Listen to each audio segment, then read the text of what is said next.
Hello friend, welcome to my channel. আমি doctor Chandrakant.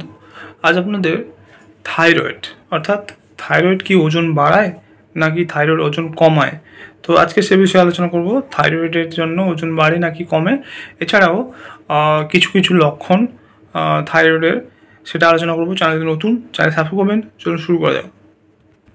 Thyroid দু ধরনের হয়, একটা হচ্ছে হাইপোথাইরয়েড, একটা হচ্ছে হাইপার থাইরয়েড।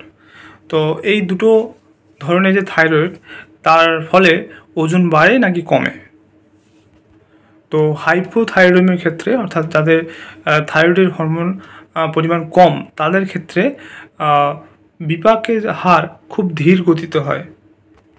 দেখা গেছে স্বাভাবিক খাদ্য এবং ব্যায়ামের পরেও কিছু কিছু চর্বি জমা হয়ে ক্যালোরি সঞ্চয় করে। তাই হাইপোথাইরয়েডিজমের ক্ষেত্রে, অর্থাৎ থাইরয়েড হরমোন কম থাকলে কিন্তু ওজন বাড়ে। যাদের যাদের হাইপোথাইরয়েড আছে তাদের কিন্তু ওজন বেশি হয়। এছাড়াও কারো যদি হাইপার থাইরয়েডিজম থাকে, অর্থাৎ থাইরয়েড হরমোনের পরিমাণ বেশি থাকে, তাহলে কিন্তু সেক্ষেত্রে ওজন কমে যায়। অর্থাৎ যাদের যাদের হাইপার থাইরয়েডিজম আছে, অর্থাৎ যাদের যাদের থাইরয়েড হরমোন বেশি আছে, তাদের ক্ষেত্রে কিন্তু ওজন কমে যায়। তাই আশা করি বুঝতে পারছেন যে হাইপোথাইরয়েডিজমের ক্ষেত্রে ওজন বেশি হয় এবং হাইপার থাইরয়েডিজমের ক্ষেত্রে ওজন কিন্তু কমে। তো হাইপোথাইরয়েডিজমের ক্ষেত্রে কিছু বিশেষ লক্ষণ রয়েছে, যেমন এক্ষেত্রে ওজন বাড়ে এবং বিপাকীয় হার খুব ধীর গতিতে হয়। আবার হাইপার থাইরয়েডিজমের ক্ষেত্রে কিন্তু ওজন কমে এবং বিপাকীয় হার কিন্তু বেড়ে যায়।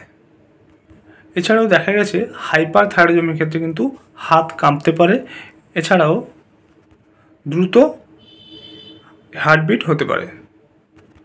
তো আজকে জানলেন যে থাইরয়েড রোগীরা থাইরয়েড হলে কি ওজন বাড়ে নাকি কমে, তো আজকে সেটা জানলেন। এছাড়াও থাইরয়েডের প্রকারভেদ এবং তার কি কি লক্ষণ বিশেষগুলো, সেগুলো আজকে জানলেন। তো আজকের ভিডিও এই পর্যন্ত। চ্যানেল নতুন, চ্যানেল সাবস্ক্রাইব করবেন, ভিডিও লাইক করবেন। Thank you for watching.